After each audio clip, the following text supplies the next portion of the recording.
Everyone, this is Lori DePerno, one of the counselors at Ardrey Kell. I'm also the counselor who is over Governor School, and I put together this short PowerPoint presentation for students who are interested in applying to Governor School 2021.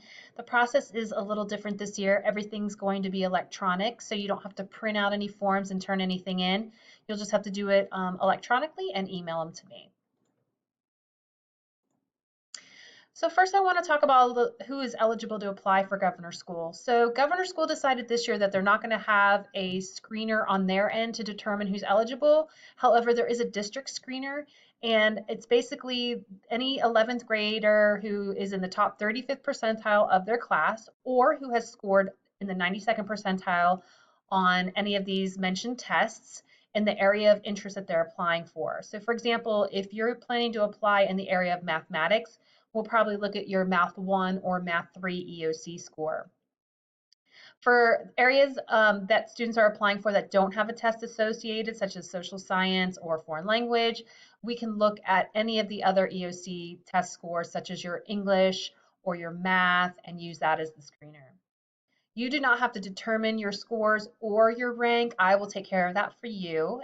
And then also 10th graders can apply in the area of choral music, instrumental music, or dance only. The 10th graders must also be in the top 35th percentile of the class or have scored in the 92nd percentile in the above mentioned tests.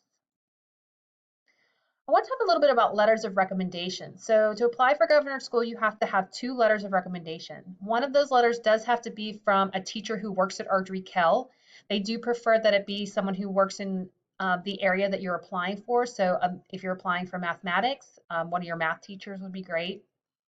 Also, the second letter can be from a teacher or it can be from a community member. So there's a lot more flexibility with that second letter of recommendation.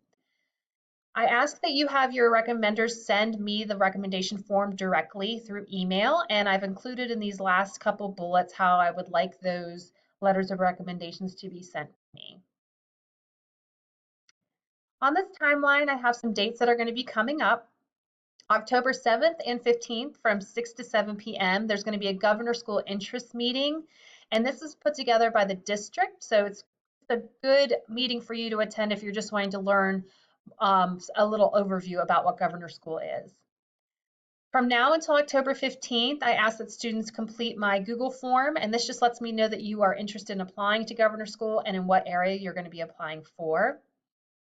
Please let your teachers know that October 23rd is the last day for them to email me their letter of recommendation form.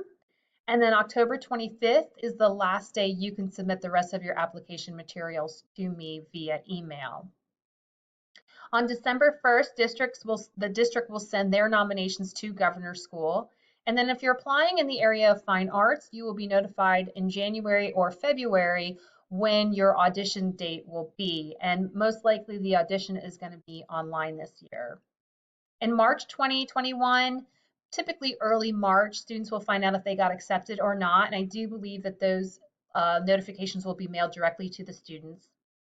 And then Governor School is going to take place from June 20th through July 28th. So as of right now, they're hoping it's going to be an in-person session. If not, they're going to have some very rigorous online opportunities for students, but we're hoping that they'll be able to do it all in person. On this last page, I have some forms and links for you guys. So the first one I want to show you is the actual student application. You'll notice that this form, you can just fill everything in. They have the fillable boxes. So the first page is going to ask for some general background information. There are 2 essays that you have to write, and they do have a text box for you to type those essays in at the bottom. And then the very last page is a personal readiness information. So it's going to ask about your schools, community, and honors and awards. And that's pretty much all for the actual application. The other form I have is the link to the recommendation forms. This is what you're going to send to your recommenders. You can see that it's not a very long form. So they just need to complete this, and then again, they're going to send this directly to me via email. I also have the Governor School Information Meeting link that I mentioned previously. And then this website just goes over a little bit more information about Governor School. And then of course, you'll also get some more information from the Governor School website itself. I do encourage you to reach out to me if you have any questions whatsoever. I have my email included in one of the previous slides. And hopefully, if you have any questions, I'll be able to answer them, or you can refer to these sites and get those answered. So let me know if you have any questions, and good luck.